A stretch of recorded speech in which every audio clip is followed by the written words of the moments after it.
Assalamualaikum students, welcome all of you in the class. Today again it will be my combined class for 11th and 12th grade and I'll be teaching you auxiliaries. So in order to learn auxiliaries which are also called as helping verbs, you need to have a clear idea of verbs as well because they are correlated to each other, and verbs are probably the most important words in English language. And this is for two reasons actually. First, every sentence in English must have a verb, and you cannot have sentences without verbs in English. And second reason is that only verbs have tenses. Now, this I'm sure you know about past, present, or future tense and how we talk about different times. And to do that, we change the form of verbs as well. So, verbs are really important. And in this video class, I'll try to teach you all about verbs. What does actually a verb do? And we'll teach all its forms as well. And also, we'll show you how to avoid some common mistakes that students make with verbs. And we'll start with state and action verbs, then we'll look at main and helping verbs as well, and then we'll turn to regular and irregular verbs, and finally we'll discuss transitive and intransitive verbs, inshallah. So let's begin. First of all, what is a verb? Verb is just a word that shows an action or a state. A state in itself means a situation, and actually those are of two types of verbs. We call them state verbs and action verbs. Sometimes they are called stative and dynamic verbs as well, but the meaning is the same. So don't get confused.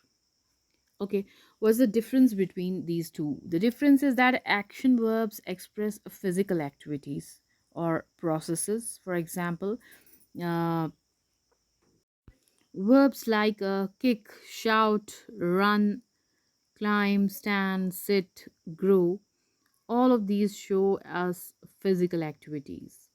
But state verb is the verb that expresses a situation.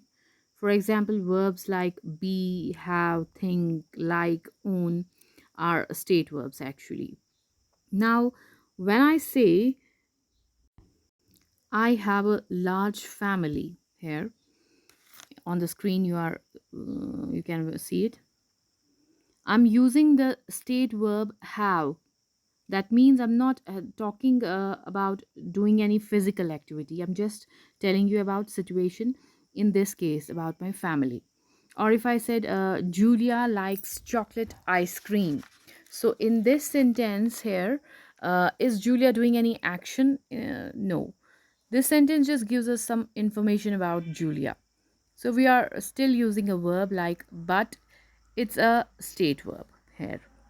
So, why is this difference important? And is it important at all? It's because there is an important rule in English you should know, and that rule is state verbs cannot be used in ing continuous form. So, when you want to use a continuous form, you can only do that with action verbs, not with state verbs. Remember that. So, let's look at the couple of examples from action verbs.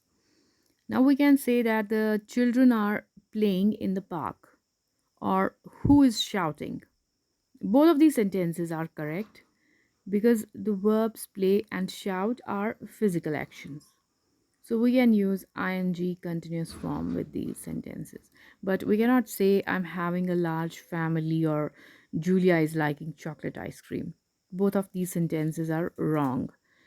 These are actually the common mistakes that some students make, and some students use ing forms with state verbs actually. Please don't make that mistake, and remember, no continuous forms with state verbs. Okay, now let's move on and we'll talk about main and helping verbs. These are sometimes called auxiliary verbs as well. And when a verb is used in a sentence, it can be used in two ways. It can either be used as main verb of the sentence, or it can be used as a helping verb. For example, it can help the main verb. The most important helping verbs are be, do, and have. And let's look at some examples with these. Number one, Luciano is working now. So, in this sentence, there are two verbs. Can you tell me which are the two verbs?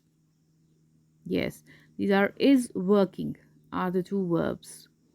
And which is the main verb? The main verb is working because that shows the action that is happening. So, what about is? What is it doing? Is actually a helping verb that shows the tense of the sentence, actually. So we know that Luciano is working now because we said is, because we used is.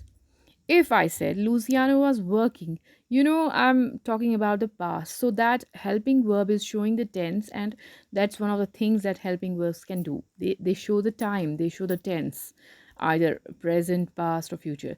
They can also help us to form negative sentences as well.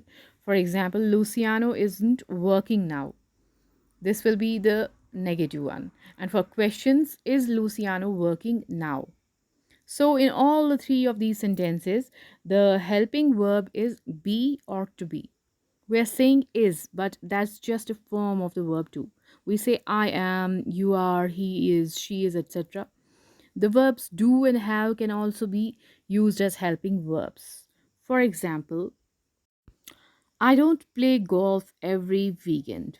Maybe I'm talking to my friend. My friend said, "Hey, you play golf every weekend, right?" And I said, "No, I don't play golf every weekend. I play tennis." So, don't is do not. That's a negative sentence. That's a negative form of verb, do. And it helps me to make a negative sentence.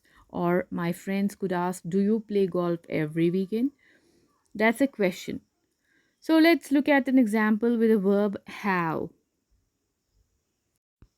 We have visited UK 4 times.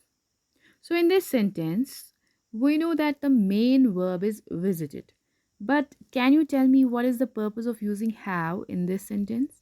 Now, if I tell you we visited the UK last year, in that sentence, I'm talking about one single experience, that is my visit last year.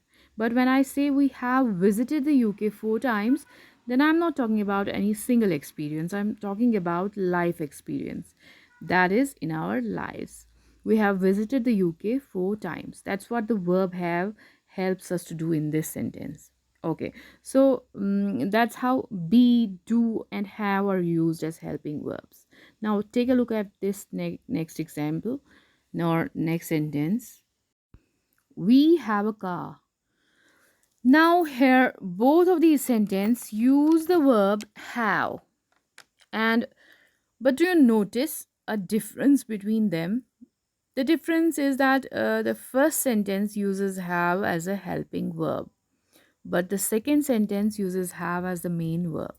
Don't get confused, I'll tell you, I'll explain you. Now, you might be thinking, how's that possible? Because have is a helping verb, right? True, it's true. Have is a helping verb. But in some cases, be, do, and have can be used as main verbs as well. Remember that. Now, in this sentence, have is used to mean own. That means we own a car, is what I'm saying. So in that way, it in some cases these can be used as a main verbs, but most of the times they are used as helping verbs. All right, so I hope that these state and action verbs, main, helping, or auxiliaries, are quite clear to you. Now there is another type of helping verb that is modals, which we'll discuss in our next video class. Till then, keep learning, and Allah Hafiz.